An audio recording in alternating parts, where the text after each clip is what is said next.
This is WFO Radio.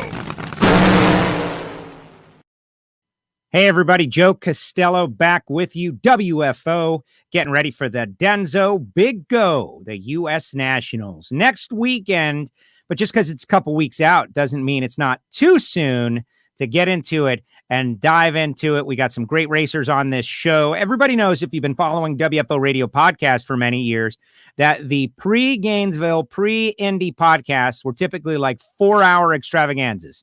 Always planning that someone was driving a long way to get there, and we would just like throw it all out there. We're going to try to do a similar version with this live stream, our first year doing the live stream, and we're going to have fun. Terry McMillen going to be on the show. 2018 winner of the race, has been looking real good, made a final round a couple of weeks ago, got that in-house chassis, and we're going to catch up with Terry, who's been a friend of the show since there's been a show, really. Terry has been very helpful to us and always kind and willing to do whatever we ask him. And he is on the show going to talk about the U.S. Nationals. Did it change his life?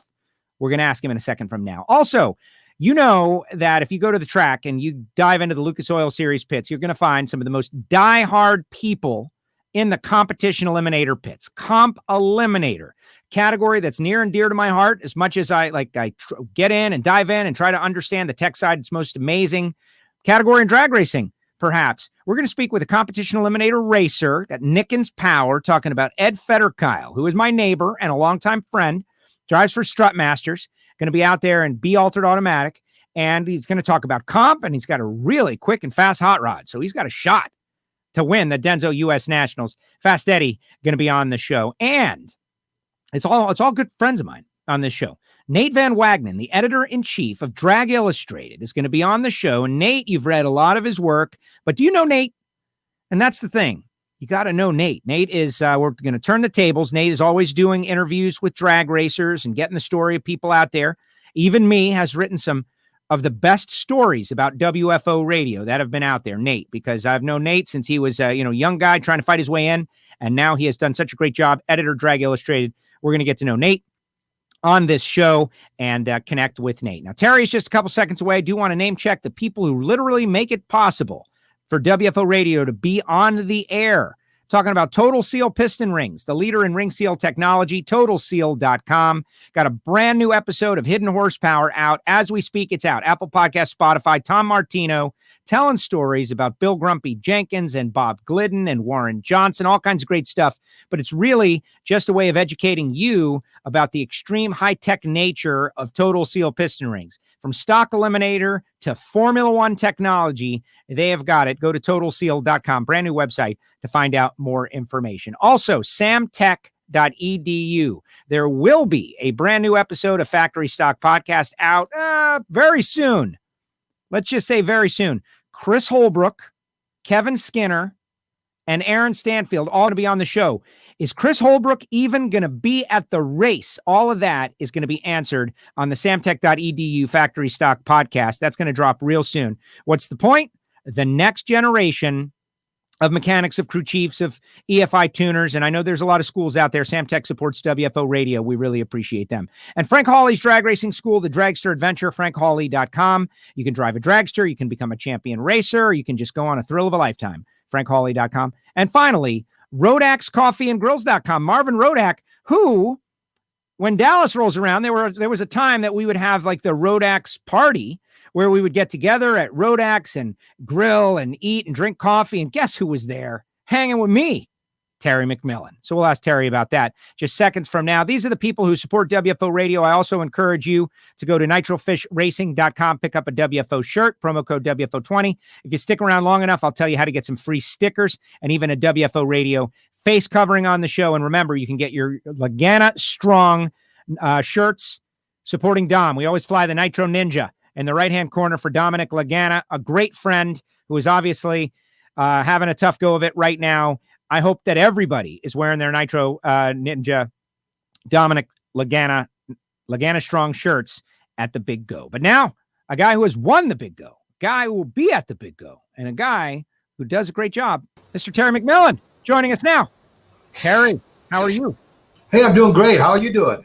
I am great. Do you remember that time hanging at Marvin Rodax, eating some grill? I do. I tell you what an amazing gentleman. And and just the stories and the coffee, I tell you, is beyond belief. But it was great food. All of his rubs that he has, it's just it's amazing stuff, man. I would like to see us do that again. Hear this. I'm sending a message.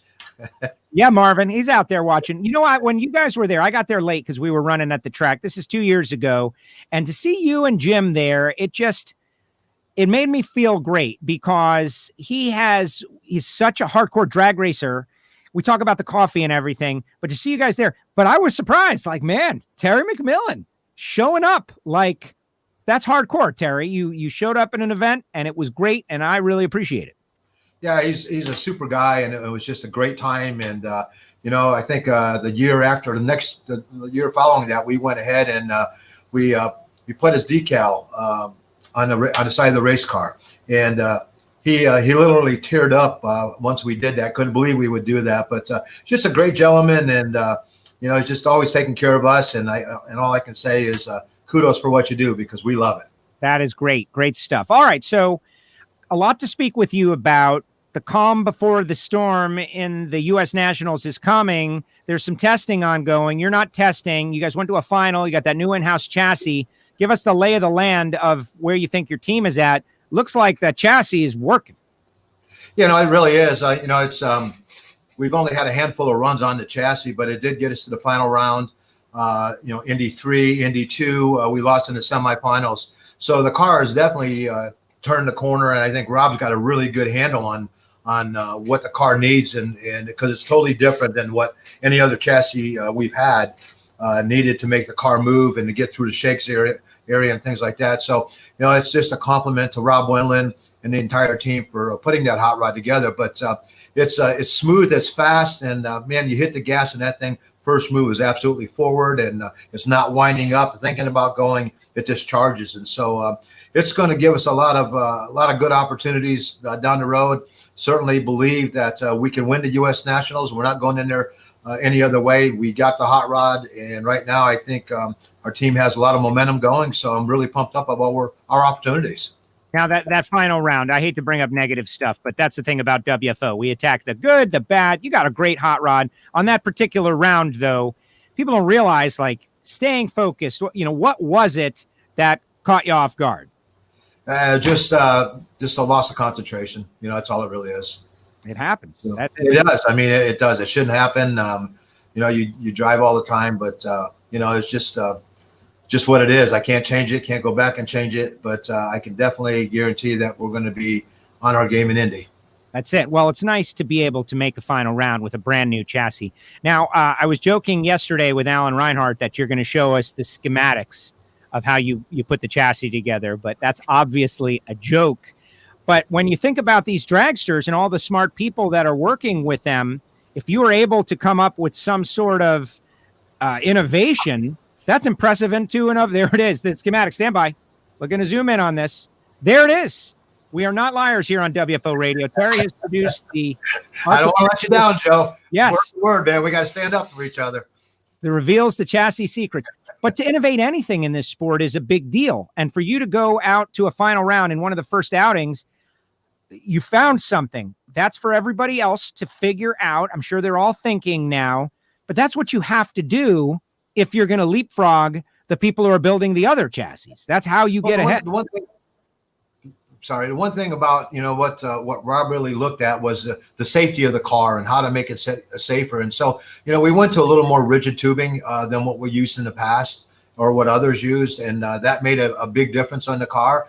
And other than that, I mean, our uprights and all that stuff is right in line with, with the regulations. It's just we just did a few things a little bit different. And, the first race we went out, we went to the semis in that, and we ended up coming back home, and they spent, I think, 4 days on the back half of the car changing some things because we found some things that weren't working quite the way we wanted it. So we went back in and they made the adjustments. And again, that's a compliment to my entire team. But, we go to the final round with a car that, we should have won the thing. And unfortunately we didn't, but there's still plenty of time left this year. All right, we got a lot of people checking in. I'm just saying what's up. You know, this is a live stream, and I think some of your Facebook people are out there watching as well. Lynette saying what's up, Brian saying what's up, everyone excited.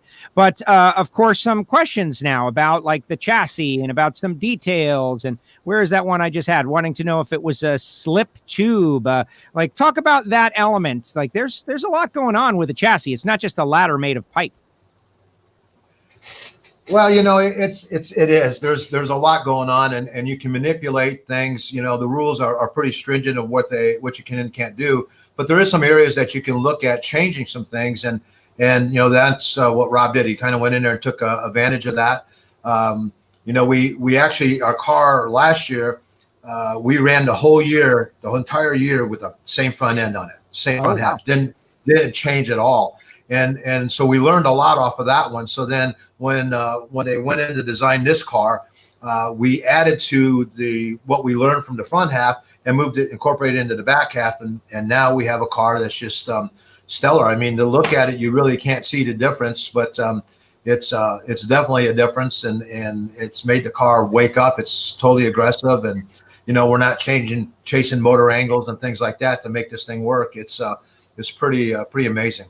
Okay, I'm going to get. No, that's it. To me, I feel like you fulfilled the obligation on the chassis. We can move on. Now, you know, people are asking questions. I'm going to preview a question so you can kind of think about it in the back of your mind while you answer my questions. Mike Heiner, who you know, Mike is a crew chief in Pro Stock for Derek Kramer, wants to know a good Rob Wendland story. So you don't have to answer right now. Just kind of simmer on it while I ask you some other questions. And then before the interview is over, we'll come back to Mike Heiner's question, and by then you have created something that is like, you know, PG-13 that won't get him into it. Yeah. I don't know if we got enough time for this one, but with the law, exactly. Winning the U.S. Nationals a couple of years ago, we always talk about how it's the Super Bowl, how it's the Daytona 500, how it's the Indy 500. I spoke to Mario Andretti about winning the Indy 500 a couple of years back, and he said it, you know, it genuinely changed his life. And as much as we like to say, you know, winning the U.S. Nationals will change your life, you become a U.S. Nationals winner. I don't know. I wonder if that's overstating it a bit. It's the biggest drag race in the world. So why don't you tell us what's the difference been since you became a U.S. Nationals winner within the community, outside the community, winning the big go? What did it mean for Terry McMillen?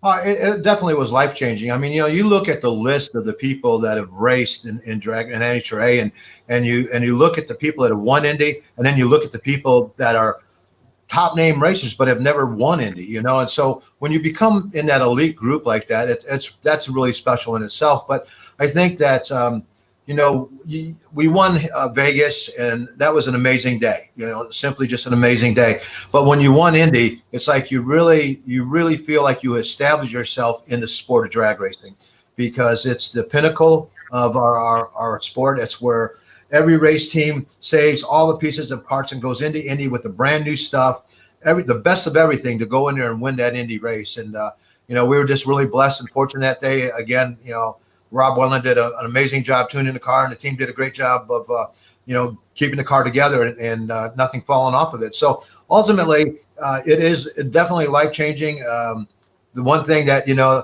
no one ever mentions the fact that we won Vegas, but everybody mentions the fact that you won Indy. So, I mean, that in alone is you know, saying something.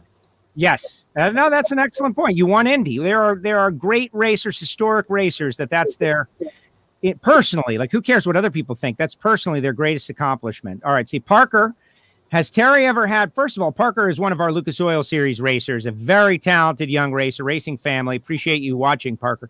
Has Terry ever had the desire to drive a monster truck? He looks like a monster truck type. I don't know about that, Terry, but I know you have access. You guys got one in the family kind of close. So what about that? Other forms of motorsport? I'd like to crush a couple cars if they let me.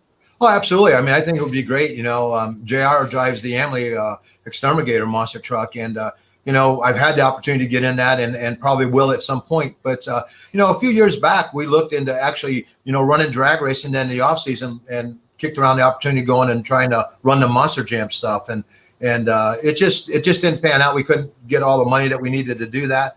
But I think it would be cool. The downside to that is you look at everybody. I'm 66 years old, and I can still do what I do, right? you look at those monster truck guys coming out of there, and when they're in the 50s, they're not moving so awful well because it jars your back and messes up everything inside. So maybe I'm too old for it, but doesn't mean I wouldn't mind to try it one time. You know what? It's funny that you mentioned that. Like we always talk about the Greek. First of all, Terry, you don't look 66. Years ago, 66 was very different than 66 now. You look as you could be in your 50s, no problem. But those guys, they're launching themselves into the air. They come crashing down. As much suspension as you may have, what's going on inside your body, it's got to be very challenging on the back. Hard acceleration forward doesn't seem to have that negative effect. What about that? Are you sore after a day of racing, couple days?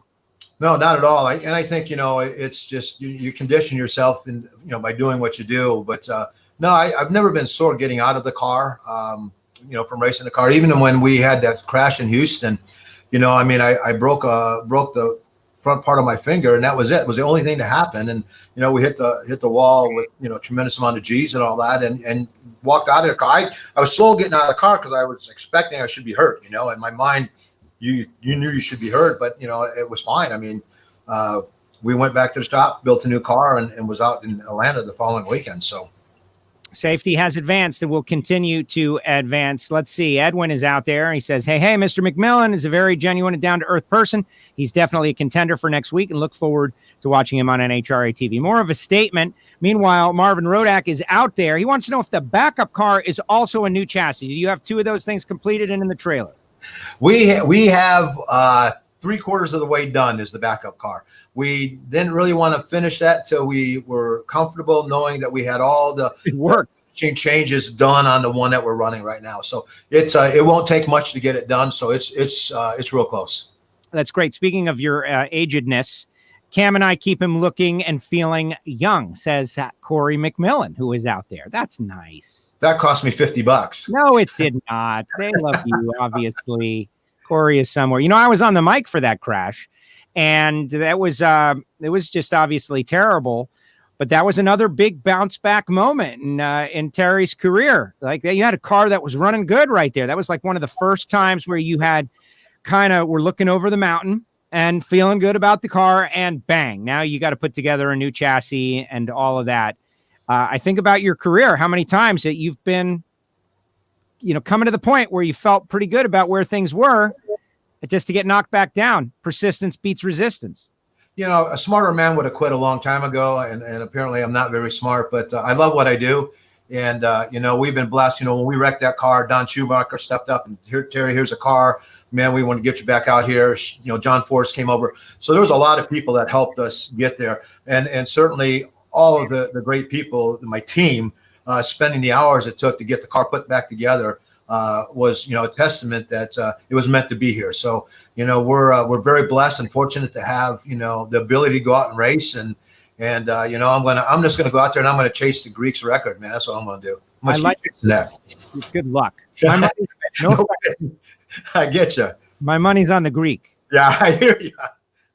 The Greek could be 105 years old. We really don't know. Like, that's the thing that's funny about the Greek. And I wouldn't mess with the dude. Like, that guy is still solid and tough and so respected by everybody.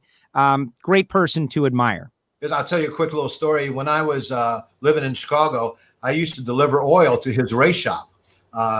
And so it was really cool. It was already into drag racing at that point in time. And I remember I got the order to go to the Greek shop and deliver oil. And it's like, holy cow, man. I was just like a kid in a candy store. I didn't want to leave. I was late, probably getting the rest of my route done, but I did spend some time with him, and, he's been a good friend ever since. So what a great guy. What a great guy.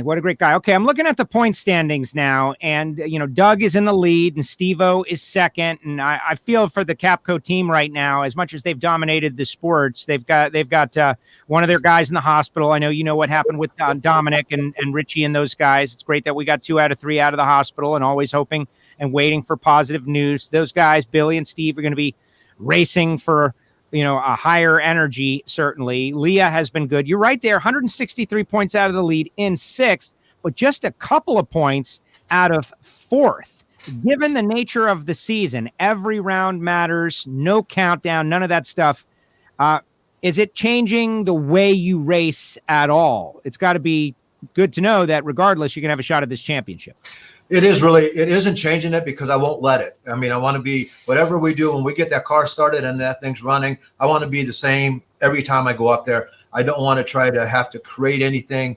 Rob gives me a good car, and I just have to go up and do my part. And right now with the new chassis, it's certainly added a ton of confidence. But we're just going to approach it. While it's in the back of your head, it always is.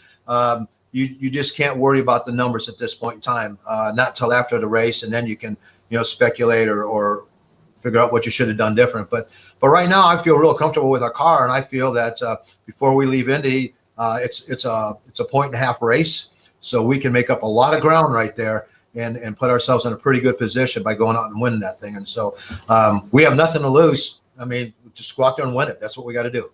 How has NHRA done with the whole racing at Indy pandemic deal? I've given my opinion, but I'd like to ask my guests in that, we got the U.S. Nationals coming up. There's stories out there that can try to run 8 more. Of course, the rumor mill is always going, and so some people are misinformed. You're obviously always been a straight shooter, so give us your perspective. I mean, I think ultimately it's been a great program for the racers that live in Indy. Most of the pro teams are there. So by racing this race in Indy, it is keeping the overhead down on the race teams, because a lot of sponsorship has been cut. And so it's a little bit tighter on all the race teams going out there and competing. And then I think the other thing is that, NHRA has a corporate facility at the NHRA track, so they don't have to have a bunch of people flying in from California, so their expenses are down. So what we really got to look at this time is how we all are going to work together and collectively save money so that we can all continue to do what we want to do and get as many races as we can in. Now, don't get me wrong. I would love to run, Reading and other races, but we can only work within the cards that we're dealt right now. So I think NHRA is definitely, in my book, it's not a perfect world, but I think that you got to give them a B+ because they've done everything they can to continue to get the races in. Is it at the frequency that we wish? No. I mean, most sanctioning bodies, NASCAR and IndyCar, they get paid by the TV network, and they can afford to have the races with no fans. NHRA doesn't get paid. They have to pay to air the show. They have to pay the network. So there's a lot of things that take place in there. So a gate is important to NHRA to make ends meet.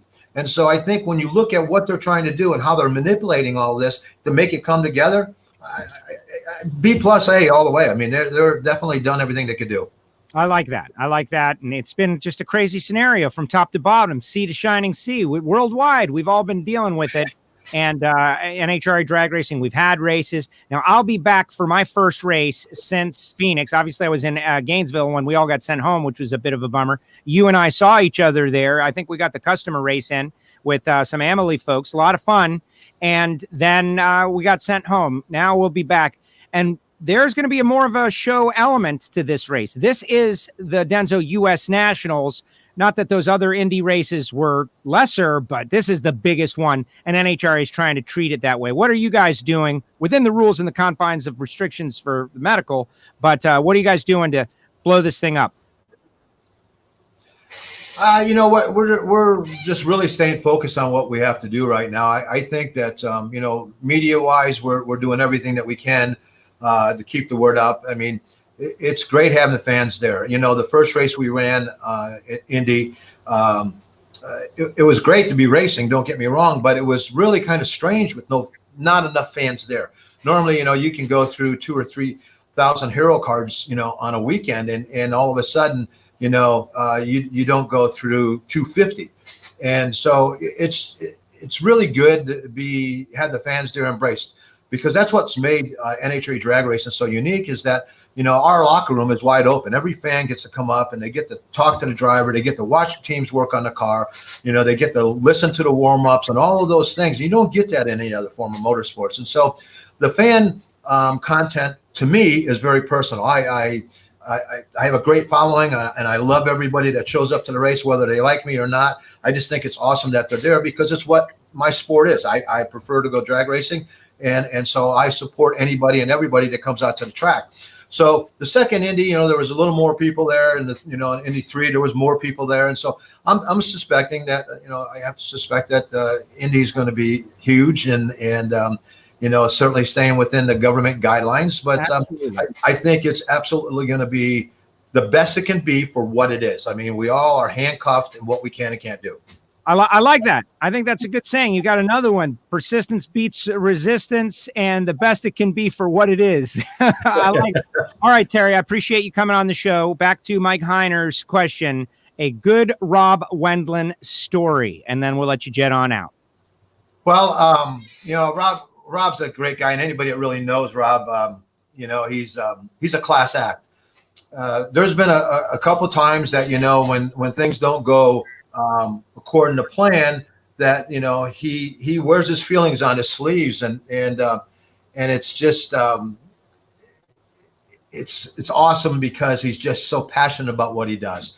And but he was I forget who it was even on the team, and it was probably a couple years ago, but he was mad at somebody, and then long story short, he was kind of on their case, and it wasn't them that did the problem or created the problem. So after it was all said and done, it was just kind of funny to have that happen. But I have a lot more that are probably a whole lot more X-rated than that. But he's a great guy. I love him to death. He's my brother, and I wouldn't be here today. I wouldn't even be in the position today that we're in if it wasn't for him personally and putting together the great team. Wow. Okay. I think that was a very political answer, but I like it. It's true, man. I wear it here. I'm going to tell you a Rob Wendland story. I might have shared this one. I might get in trouble for sharing it, but to me, it's a very funny story because In-N-Out Burger one. It's not. But you know what? In-N-Out Burger is definitely involved in it. In fact, Rob and I were waiting for an In-N-Out Burger after the Racers for Christ golf tournament last year. I was fortunate to be on the Coca-Cola team, and after it was all over, and I like golf, but I'm not good at it, and Rob is much better at it. And so we were having a what's wrong with my swing kind of conversation. I told him about how I slice badly, and he goes, "Oh, that's nothing a little chapstick on the face of the club won't fix." And I'm like, leave it to the crew chief guy to figure out some method that has nothing to do with adjusting my swing to straighten the ball out. Like, way to go, Rob. Thank you very much. And it just all connected right there. And In-N-Out Burger was involved. So you called that one. Yeah, he's got a great personality, a great sense of humor. And like I said, he's a class act, him and his entire family. I mean, like I said, they're my family, and I wouldn't go anywhere without them. There you go. Terry, thank you very much for coming on WFO Radio. Always been a great supporter. We really appreciate it. I'll see you next weekend. I wish you great luck. You got the Amalie folks behind you in force. And thank you for coming on WFO Radio. Thank you. Hey, appreciate it, Joe. And I just want to say thank you and welcome back to the U.S. Nationals. It'd be great to see you out the track again. Brother, we miss you. You do a great job out there, and certainly a vital piece to the media that takes place out there, and we really do appreciate that. And to all the fans of WFO, man, I love you guys. Thank you so much. And hey, this thing's going to go away. We're going to go back to real drag racing sooner or later. It's going to happen. Absolutely, 100%. Terry, thank you so much. Appreciate it. Thanks for making the time. Hey, Joe. Yes. I forgot to say one other thing. Cameron and Corey, I love you. Because I got to have dinner tonight. Yeah, exactly. No, she said that they both keep you young, and I know They do. I know Cameron keeps you young. Yeah, you ever chase a 7-year-old? Yeah, exactly. All right, Terry, thank you. Thank you, guys. Bye. There he goes, Terry McMillen, weighing in on WFO Radio. And Terry's great. I got to know Terry years ago in an arcade. It had like rained out or something at the U.S. Nationals, and we ended up just having a great conversation. He and Corey, obviously Cam, who's going to be the next generation of drag racers, already out there doing it. Very cool, and got a legion of fans. And to me, if you can motivate your fans, you're doing something good. That's what it's all about. Like, can you motivate the fans? Now, we're going to get to our next guest. He's a competition eliminator racer named Ed Federkeil, drives for Strut Masters. But let me see if I can motivate my fans to do something first. As in, if you would like something for free, send a self-addressed stamped envelope to the address on your screen, Castello Media /WFO stickers, P.O. Box 848-353, Pembroke Pines, Florida. Put a couple of stamps on an envelope, already addressed back home to yourself, so I can just stuff them in there and I will send them. And that is absolutely free. But If you go to WFOradio.com right now to the WFO store section and get yourself one of these $10 shipping included WFO radio face coverings, there is a very high probability that the stickers will be in there with it. So giving you some options. One is absolutely free and one is very supportive of WFO. All right, who knows what about Competition Eliminator? Come on, drag racing fans. I remember years ago being at the Gator Nationals, and Steve Evans is down on the top end, killing time during an oil down. And people are in the grandstands. There's no Jason Logan. There's no Team Mellow Yellow. There's no Jumbotron. There's no nothing. It's just the microphone, Big Mac and Steve Evans. And so Mac throws it down to Evans, and Evans is with fans. And he's like, yeah, we're down here with some fans, and we're talking to fans about their favorite category. What's your name? Oh, my name's Roger. Oh, Roger, what's your favorite category? Oh, Top Fuel. Okay, what's your name? My name's Lenny. Where are you from, Lenny? Oh, I'm from Duluth. Oh, all right, Lenny, what's your favorite category? Oh, funny car. Oh, man, what's your favorite category? Competition Eliminator. Oh, what's your name? Larry Kopp. And comp guys are hardcore. And so here's a hardcore comp guy coming up right now. Mr. Ed Federkeil, former Super Gas top 5 in the world from South Florida. Good friend of mine. We'll be running comp this weekend. Fast Eddie, welcome to WFO. How are you? I'm good, Joe. Thanks for having me. All right, Competition Eliminator. Why are comp fans and drivers and teams and crew guys so hardcore about comp? Well, it's an ultra competitive sportsman class. It's the closest thing to the pros I think you're ever going to get. And you got to work hard at it. It's not something that you can just tie down on the trailer and haul to the track and, change the throttle stop to make your car run the number. I mean, it's an all-out class, with some restrictions, obviously, with the competition index control and personal index control. But, there's a lot of science involved and a lot of research involved. So you can't take it lightly. If you want to be competitive, you got to work at it and you got to work hard. Everybody that runs comp knows that. I don't think there's anybody out there that just, puts their car on an open trailer and comes to the racetrack and thinks they're going to qualify on the top half of the board. And in no way disparaging to those folks, because that's what you did. You started out as a bracket racer at Miami Hollywood Speedway Park. I've got the tree in the background. That's where we first met. The guy who built your first chassis, I believe Ernie did your Nova, did my race car. And you went up through Super Gas. You won a national event in Super Gas, but you always wanted comp and pro stock, like an all-out pure performance, set the chassis, wring out as much power as possible from your engine kind of situation, and that's where you are now. Tell us a little bit about the car that you'll be running. We see it on the screen right here. Dodge Avenger, B-altered automatic, Strutmaster's on board. Tell us about the car. Well, I think every door car guy's dream is to run pro stock, and it's never really fit into the cards for me. So when I decided to get back into comp, it was logical for me to go into a door car class, and I wanted to go into a fast class. And basically, B altered automatic allowed us to do it. So, we started assembling some equipment. We got a Jerry Haas Avenger. It's the former Chris McGahey Pro Stock car. And we're running Pro Stock style Hemis, which they are kind of plentiful right now because, not too many people run them other than Alan Przinski in Pro Stock. So, the resources were there, and it's a fast class, and that's kind of where I wanted to be because I like to chase. I'd rather chase than be chased, and that's how we ended up in this category. So it's a pro stock engine with carburetors and an automatic transmission, and that car you're in, that's a former McGahey chassis. So this is like top line all the way, and your crew chief engine builder, he's pretty good too. Yeah, he's not bad. He's won a few of these himself. I mean, here's a guy that hasn't been in a comp car in probably 28 to 30 years, and he still holds the second most national events ever won in the category. So that in itself is a feat. And, we're lucky, to have him on our side. Talking about David Nickens, of course. Is that in any way, I don't want to say intimidating, but intimidating? David Nickens is a legend of drag racing. He's one of the all-time greats. I hear Rampy's going to be there this weekend also. But, and you got to live up to that in a way. And you're a talented driver, but this is David Nickens telling you stuff. What's that dynamic like?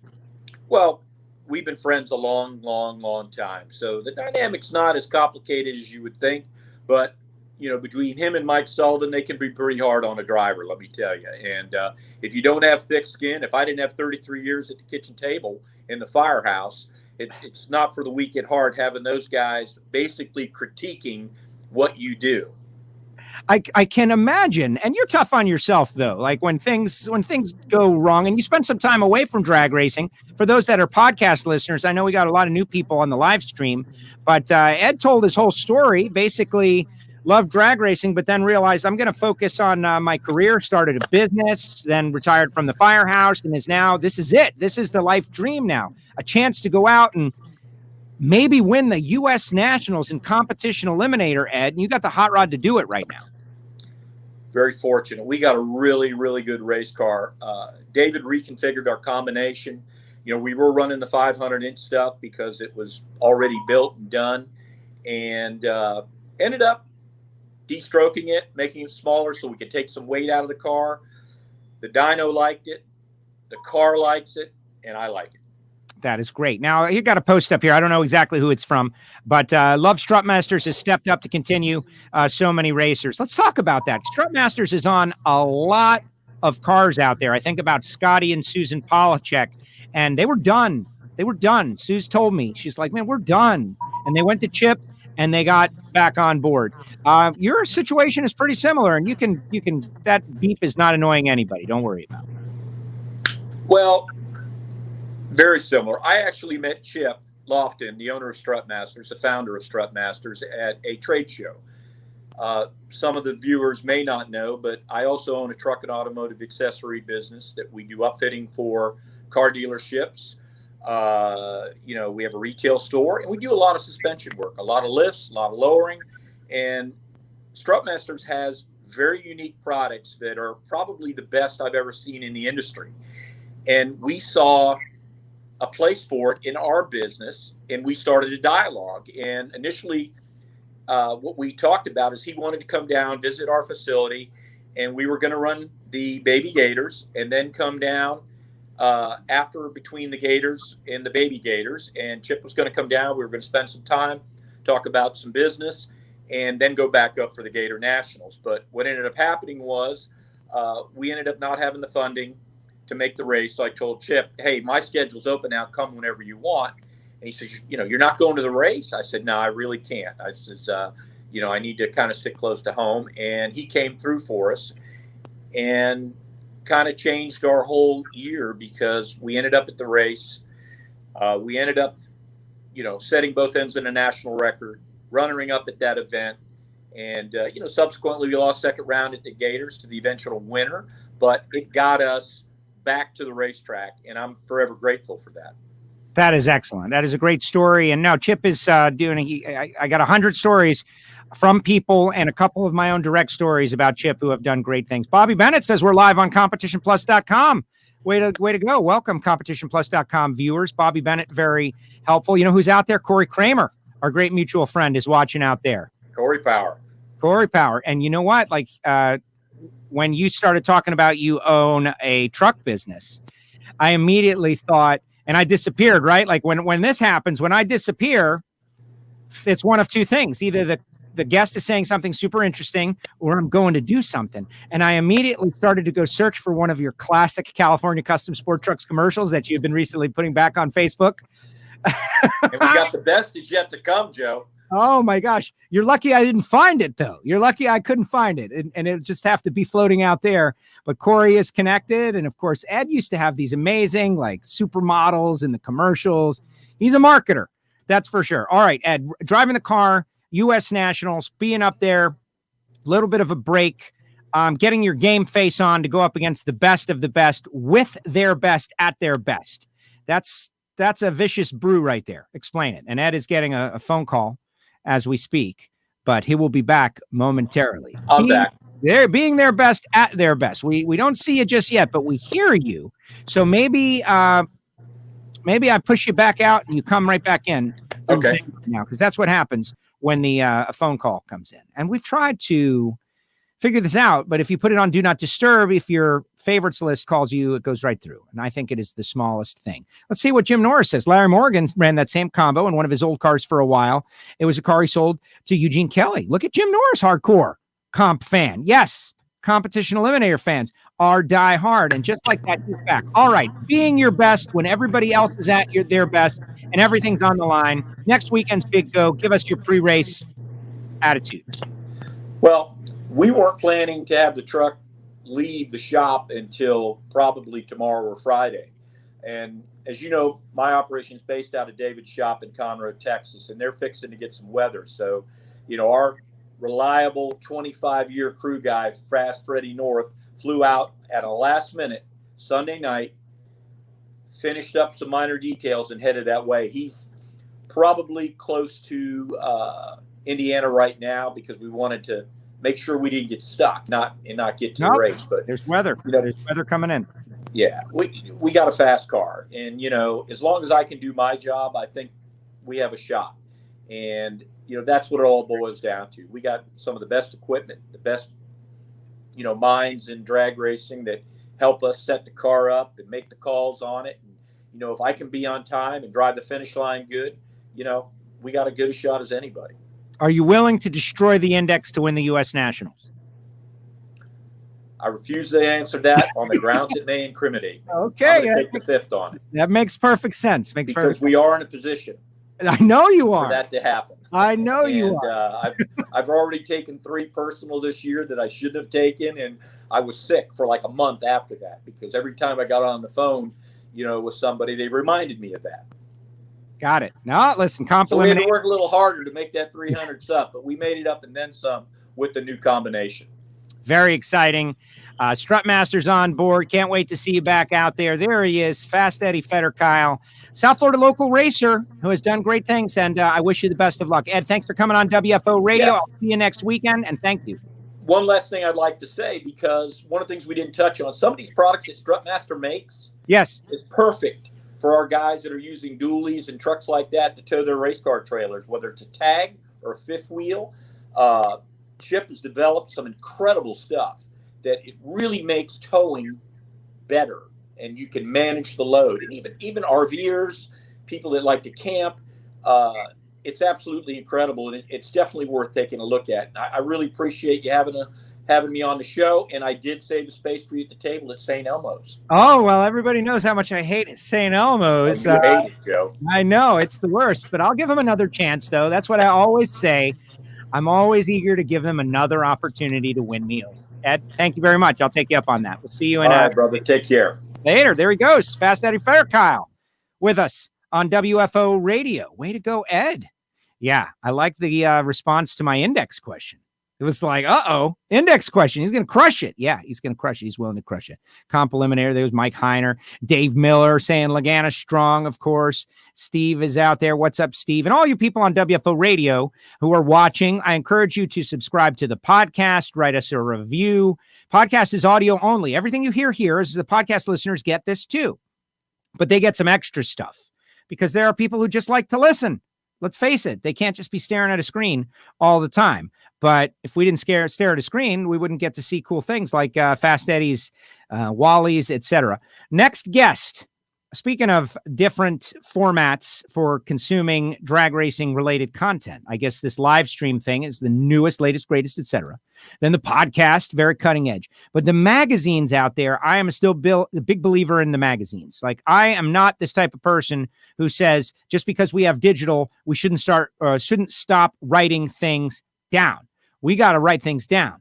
And magazines have really done a great job keeping up with this trend. And one of the magazines out there has done great things, and we've got friendships with everybody, fortunately, but is Drag Illustrated. And the editor-in-chief of Drag Illustrated, he was like this kid who was running around the track who goes on to become editor of Drag Illustrated, and he is Nitro Nate Van Wagnen, and he joins us now. First time, I think, Nate, yes, on WFO Radio. I've been waiting for you to make something of yourself, and here you are.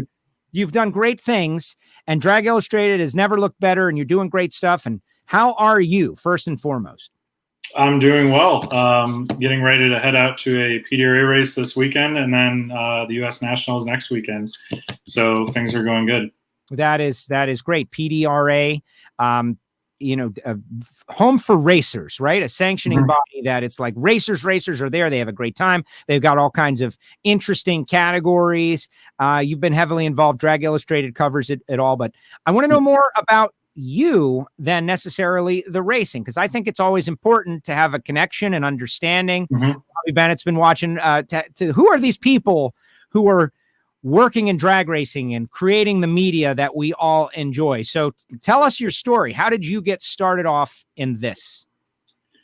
Yeah, so a lot of people in the drag racing media world kind of started in media or had some kind of background in media and transitioned into drag racing. I kind of took the opposite approach. I was a fan of the sport since I was 8 or 9 years old. Decided when I was around 14 that I wanted to be involved in the sport on a higher level than just sitting in the stands and going around getting autographs. So I started reaching out to different race teams, trying to find out the best way to get involved. And through that, I started working with Brandon Boer on his Top Alcohol Dragster team. And at 14 years old, they got me in the pits working on the car, and I got to go to a couple races the first couple of years, and then it turned into going to several races a year, and then eventually that turned into doing press releases and promotional things. That's great. And obviously you're competent. Otherwise you would have been rejected immediately. Mechanically competent, that's probably the base level. I really, not mechanically inclined, but still like to get out there in the pits every once in a while. That's great. Now I always ask the guests to send a couple of photos in. Here's Nate and Brandon. How old are you right now, Nate? I just turned 25 a couple weeks ago. See, and people think that drag racing is this aged sport. And you also sent this one of you and Randy. And there's a big difference right there, like young Nate and still young Nate, but more professional Nate.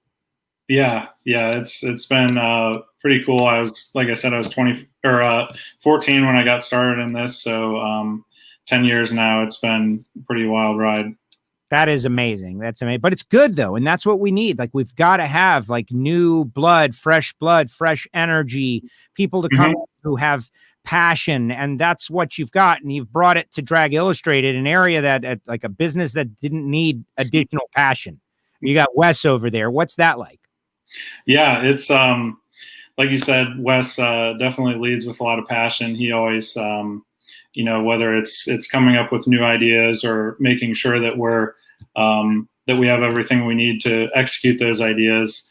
Wes is always very passionate about that and kind of gets everyone excited. And then everyone else on the team, we really buy into the project, whether it's the magazine that we put out monthly or the party that we do at PRI every year or our 30 under 30, or more recently, the races that we've started to put on.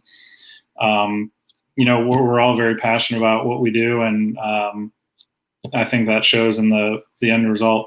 No, it really does. And you want to be surrounded by positive energy as often as is possible. That's it. And I know that's what you bring to the table. So let's turn the page, shift gears, however you want to say it, to the current state of drag racing. I'm not solely focused on NHRA in general. I monitor other things, but I view the NHRA as the Major League Baseball equivalent of drag racing. And of course, I've been able to work for them for the past 10 years or so. And I'll be back at the U.S. Nationals, which I'm excited about. Okay. You kind of cover all different stuff. So let's talk about the energy behind drag racing.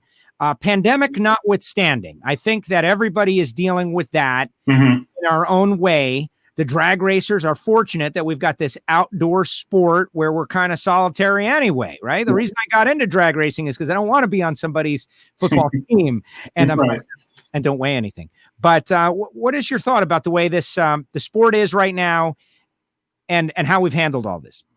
Yeah, I think considering the circumstances, the sport is doing really well. We just put out our sportsman issue and focused on some of the topics that are going on in sportsman racing right now. And, we've seen record car counts at a lot of these different bracket races, ranging from these huge $1 million races with $2,000 entry fees all the way down to the 10 granders. And then, there was a motorcycle drag race in Indy last month that paid 50 grand. That was a record payout for motorcycle bracket racing. Top Alcohol Funny Car, they just paid 20 grand to win at a Midwest Drag Racing Series race.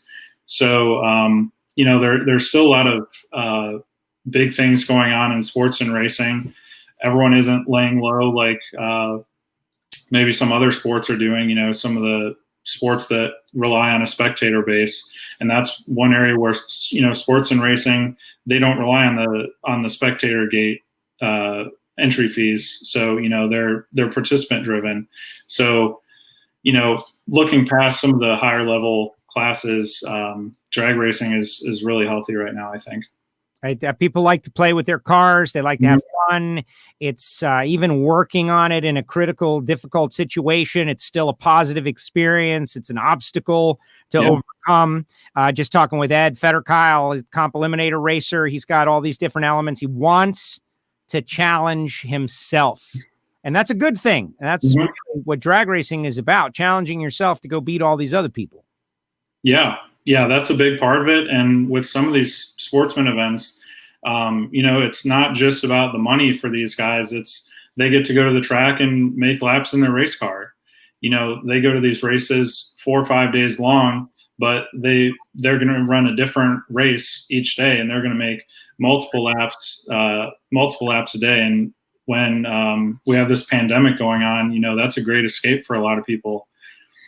Yes, no, it certainly is. All right, U.S. Nationals specific, the big go. It's going to be a little different in that there are going to be some limitations. It's not we're don't just turn normal overnight. Sure. We'll get there eventually. Terry McMillen was talking about it, but there's going to be a winner at the end of this race, and he's going to have that trophy on his trophy case for years to come. And looking back and seeing that 2020, it's going to bring back all kinds of positive and negative memories. So it's very special. So give us a general handicap of the race. Like, who do you think looks good, and what are the storylines that are in your mind? It's definitely going to be an interesting year. I know as of right now, some of the car counts are down a little bit in some of the classes. I think there are still a lot of guys that are still, still left to enter. The car count that we see right now is not reflecting what the final car count is going to be. But, I think some of these smaller teams, some of the independent guys like Terry McMillen, who you just had on, TJ Zizzo, Justin Ashley, I think those guys are still going to continue to go rounds like they have these last few Indy races. I think we're going to be looking at similar conditions, hot, muggy conditions, kind of leveling the playing field a little bit. I agree. Doug Foley out there. Speaking of one of the independent teams, this is junior, of course, but there has been a bit of a renaissance with the single car group of guys getting out there, trying to make a go of it. Teams coming back. We have seen like a different movement happening. More people feeling that they can do it. You got Justin. Justin's a professional team. TJ is a professional team. They just limit the number of races they run. And then, I think about Lex and Gerda June and what they're trying to do, and Joe Morrison, obviously, who's been on recently.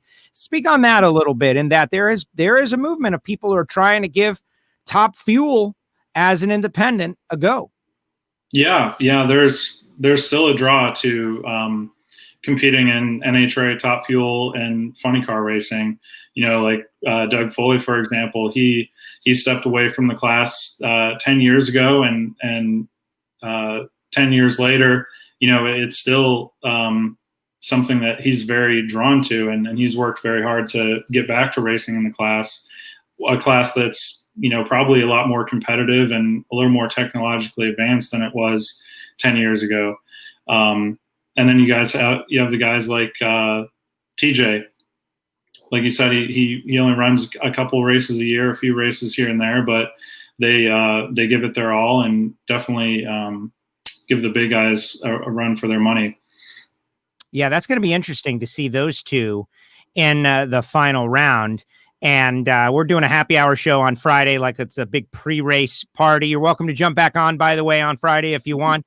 And I'm going to say something that nobody knows, but it's true. I've invited Justin and TJ both to be on the show, and they don't know that they're both invited at the same time. So then we're going to, we're all going to leave and just have it be the two of them at the same time and see what happens. Two great young racers, though, do it in their own way, their own idea. All right, so let me ask you, where do you see drag racing in 10 years?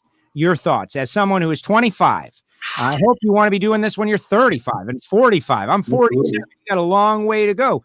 So, what do you think? What's working? What's not working? Where do you see it 10 years? I don't know. That's a real tough question. I think a lot of these outlaw classes, the Radio versus the World classes, X275, some of those radio classes, they have a little bit of a lower barrier to entry than some of the big top pro classes. And, I think that's going to be big. I'm really interested to see where this electric drag racing is going to go. We're starting to see more and more that's becoming a goal that people are chasing. Now Ford is getting involved with their electric Cobra Jet. Chevrolet has the electric Copo. So it's interesting to see the manufacturers invested in that program, and maybe they see something in that everyone doesn't. Wow. Well, it's funny you bring that up, because Reinhardt brought it up yesterday, and he was talking about electric Harley Davidsons, and you can't hold back the tide. This is definitely something that people are interested in. And I always think about drag racing as a laboratory for experimentation and development. That's like, who's better to do it than the drag racers? If you want to find the weak spot, they'll figure it out and how to make it stronger, but not too strong. Drag racing has always been good for that. The only problem is the lack of sound. I think that's the one element. You can feel a screaming small block Chevrolet up at 11,000 RPMs. An electric motor, you can't. It's a different visceral connection. Do you think that old school drag racing fans like me, can learn to appreciate some electric stuff? Not me, because I already have, but some electric stuff. Like if there was a comp class that was for electric cars, would that be welcomed? I think so. I was hesitant myself a few years ago. I didn't really know if it was going to go anywhere, but just seeing some of these videos coming out, like I just watched a video of the electric Cobra Jet yesterday, taking off and doing a huge wheel stand down the track. Like, that's always going to be cool. And, I think the amount of advancement that is left in that world is going to be attractive to a lot of people, where, some of these other classes, some of the potential has been tapped out, the performance gains and the innovation, whereas the electric drag racing field is kind of just getting started. That is very interesting angle. And I agree. There are some people that our whole sport has been built around breaking barriers. Okay, we're going to try to go in the 6s in pro stock. We're going to try to go over 200. We're going to try to run in the 5s. We're going to try to run in the 4s. We're going to run 260, 270, 280, 290, 300, all of these different things. And now we have kind of maxed that potential out. Not so much the potential, but the safety of the rules. How quick and fast do we want to go before it gets crazy? Whereas some of these other things, like we're seeing with some of the factory stock cars and other things, they are still able to accelerate with the breaking of barriers. And that's one area, the Garlets versus trying to get 200 miles per hour in an electric dragster, these door slammers, eCopo, Cobra Jet, etc. And they're going to run that thing at the U.S. Nationals. So I guess we'll get live time feedback. Yeah. It'll be really interesting to see how those guys run and the reception of that. I know we've seen some electric exhibitions at national events before, but the U.S. Nationals is obviously a huge stage. A lot of eyes that might not follow every race. They're going to be tuned into this one. So definitely going to be interesting to see how that plays out. Final thoughts, Nate. We talked about the state of the sport and about Indy.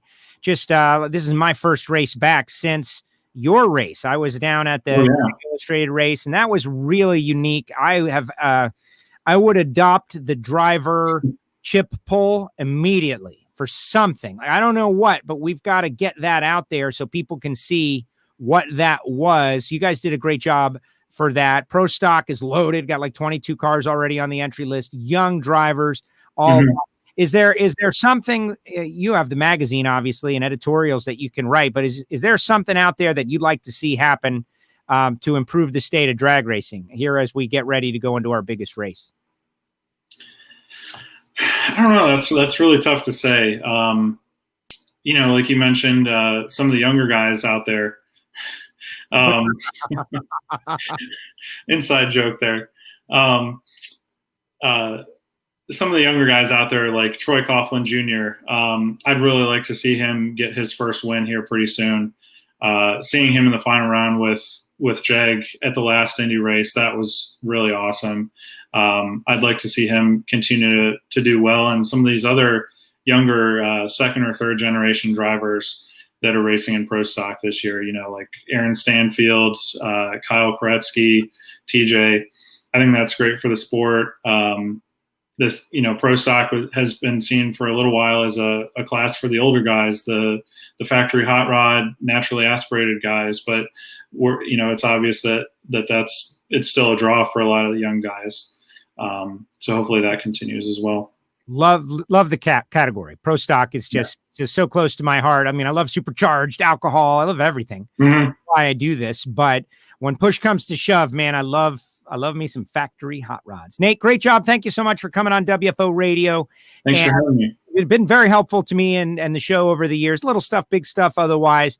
Real happy to see what you've done with your career. I know it's just at the very beginning, but you're doing a great job for the sport of drag racing. Well, thank you very much, Joe. You've always been very helpful to me as well, whether it's helping me get people on the show or giving me a ride to the Philadelphia airport. Wow. Several years ago. Wow, that's a blast from the past. Yeah, I just thought about that the other day. So thank you as well. How about Nate? No, here's the story. Nate takes a flyer, like he wanted to stay at the track. I forget the circumstance. Maybe it was a rain out, or maybe it was a rain delay or something. Maybe you tell, but he had no ride. There's no ride. He just let his ride go. That's it. I'm staying at the track. The track is more important than getting home. I'll figure out how to get to the airport. Someone will give me a ride. Probably. I'll just figure it out. It took a lot of faith to do that. You must really like drag racing. And of course, I'll bring you no problem. But to stay at the track when you had no ride, that's one of those stories that years from now, people are going to mention. Yeah. It was funny. I flew into that race. I think I was 15, so I wasn't old enough to rent a rental car. So I forget how I think I rode with Will Hanna, just happened to catch him at baggage claim and caught a ride with him to the track Thursday. And then, the team was able to give me a ride at least to the hotel. And then once I got to the hotel, it was, who do I know that's going back to the airport? And, I'd only gone back and forth a couple times with you, and fortunately you helped me out. But that was a funny story. Leap of faith, certainly. The going without a ride to the track is pretty tough too, because it's not right around the corner. No, you can't Uber from Philadelphia International Airport to Maple Grove Raceway. That's for sure. And there was no Uber. That's right. Yeah, that was 7 or 8 years ago now. Didn't exist. Pretty amazing. Nate, thank you very much. I'll see you out there. Hopefully, good luck, obviously, with everything you do. And thank you for your support of my work as well. And I'll see you out there. Thank you so much. All right. Thanks, Joe. Thanks for having me. There he goes. Nate Van Wagnen. He is the editor-in-chief of Drag Illustrated. And yes, a very determined young man who loves drag racing. We got a lot of people in the sport that are very determined. We got some that are less young than others, but great to have Nate on the show, and Ed Federkeil and Terry McMillen and all you listeners out there. I really appreciate all of you. Do want to remind you, see the Nitro Ninja up there in the corner of the screen, and that is Dominic Lagana. If you go to Nitrofish Racing, you can get a Lagana Strong t-shirt, all the proceeds going to benefit, Dominic and those guys who were involved in the incident out there. And that's one of the reasons I'm super excited about just getting up there, see some people that are just dear friends. It's been very tough. There's a GoFundMe page out there. We encourage you to hit that as well and do whatever you can, $5, whatever you can. It will be helpful. And in just what has been a crazy year, that is a very tough story. But we are getting ready for the DENSO U.S. Nationals, the DENSO Big Go. And I'm excited to be back to the track. So tomorrow we're going to be back at 4 p.m. Eastern time. And I have a pretty solid commitment from Erica Enders, a lady racer you may have heard of, the 3-time Pro Stock world champion, reigning Pro Stock world champion. But I feel like Erica is probably more determined to win this race than any single race she has ever competed in her life. It's just a guess based on the way last year's race concluded. I think that having done minor things, these are the ones that you really want to get. And I know that they're out there testing and everything. So right at 4, we're going to have Erica.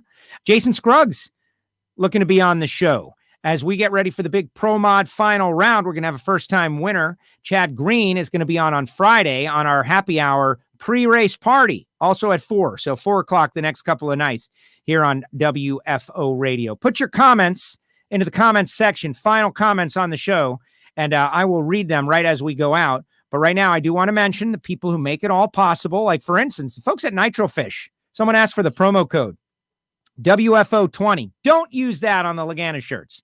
I'll tell you, straight out, don't use the promo code, man. Make a separate transaction and then buy the WFO stuff. Don't get a discount code on a Lagana shirt. Don't do it. But then again, I can only ask you not to do it.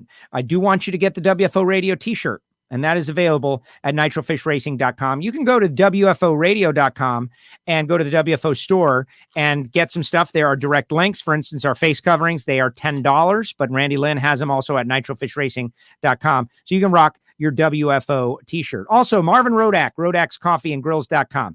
Don't take it from me. Take it from Terry McMillen. The hot sauces and the spice rubs and everything good. And Terry's been to the shop and he's still talking good things about Marvin. That says all you need to know. 817-924-6821. Coffee from around the world. These are not Folgers crystals. No offense, Folgers. It's just not the same. Total Seal piston rings. The leader in ring seal technology, got their gas-ported top rings. Find that extra horsepower. TotalSeal.com, brand new website. Go to it. Go to it now. TotalSeal.com. And when you are there, you will be able to download or listen to the brand new Hidden Horsepower episode. I don't mind it covering me up. Speaking of Pro Stock, here's the story. Tom Martino is a Pro Stock racer, competition eliminator racer, engine builder. He expands his business into wheel and modified racing and round track racing in the Northeast. So a drag racer tackling a different discipline of racing and engine building. What happens? Well, he immediately dominates and is accused of cheating, running a drag race camshaft. And people thought that the engines wouldn't last, but they did last. And he went on to power Ryan Preece, who went to the Cup Series and has had great success. And now Tom Martino has got a lot of cars out there, and he uses Total Seal piston rings, of course.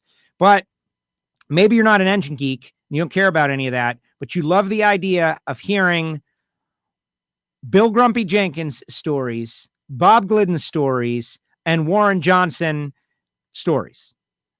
Tom Martino tells a bunch, just totally unsolicited. I didn't even know they were coming, and it's worth watching or listening to that episode. Hidden Horsepower is a podcast. Write a review, download it, all because Total Seal Piston Ring supports WFO Radio. Also, Frank Hawley's Drag Racing School. Frank and Lana Hawley, great supporters, been with us almost the entire 10 years. And we really appreciate them because they do great things like the Dragster Adventure like this. You and your friends running dragsters against each other.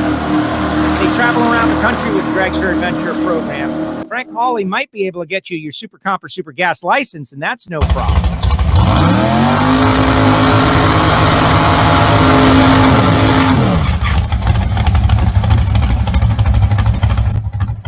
But maybe you're just looking for a little fun.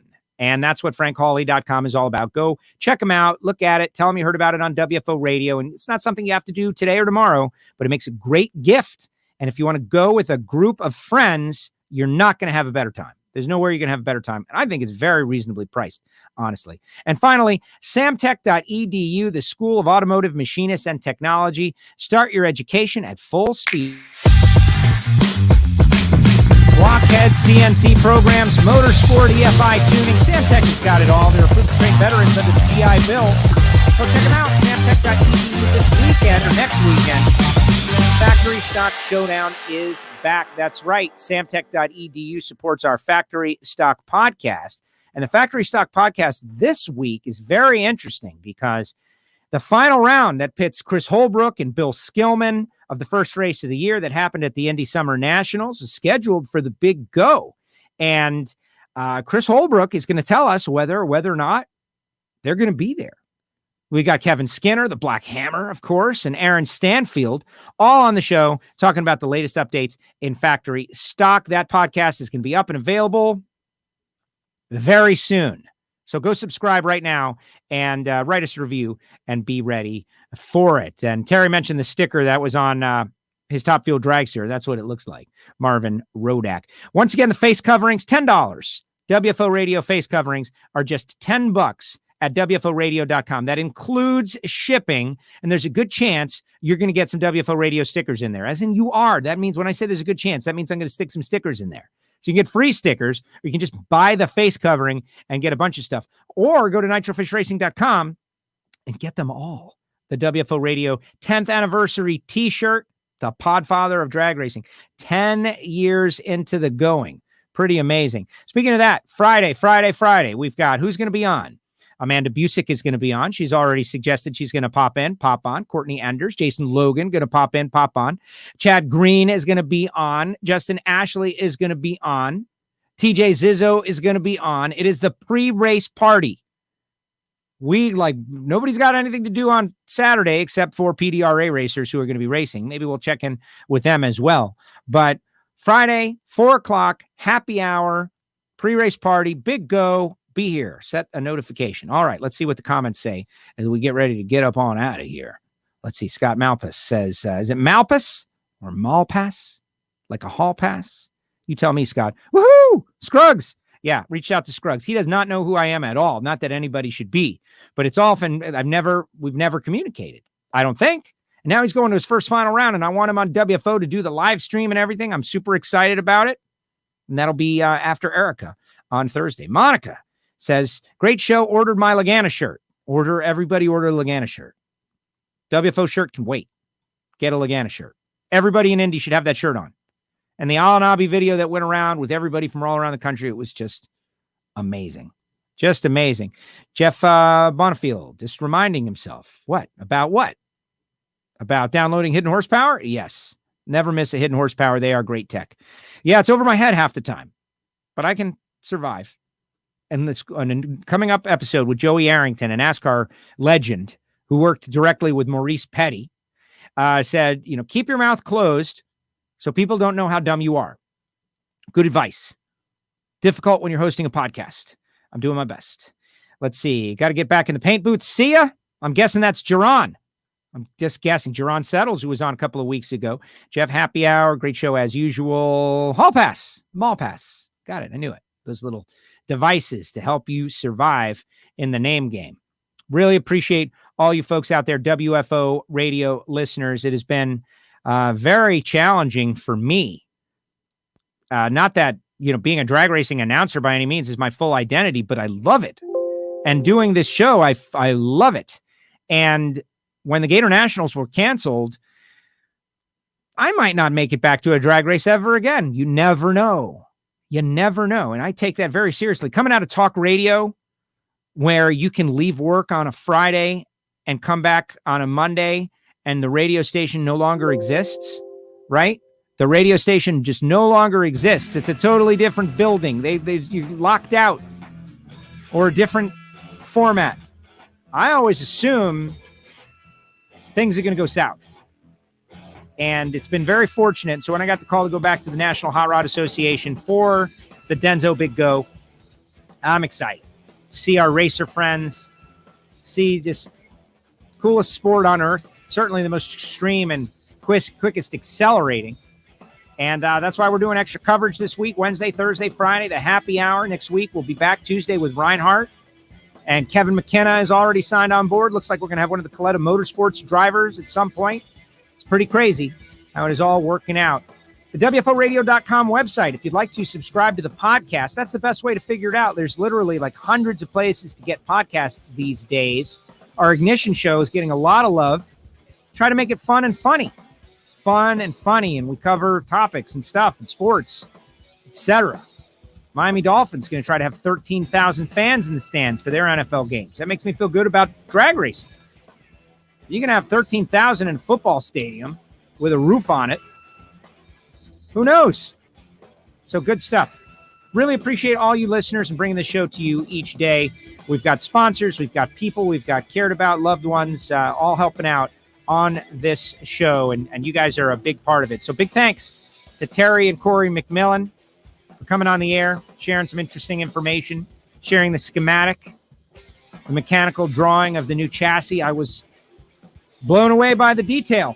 Honestly, you wouldn't expect a racer to do that, to just draw out the chassis, the new chassis specs, but he did. Amazing. And Ed Federkeil and Chip from Strutmasters. Look at that, Chip, just doing a great job. You see that WFO sticker? Right there on the fender? Oh, yeah, he's got the WFO radio sticker. And, of course, Nate. Good job, Nate. Thanks, all you folks. Really appreciate you, and we'll see you next time right here on WFO Radio.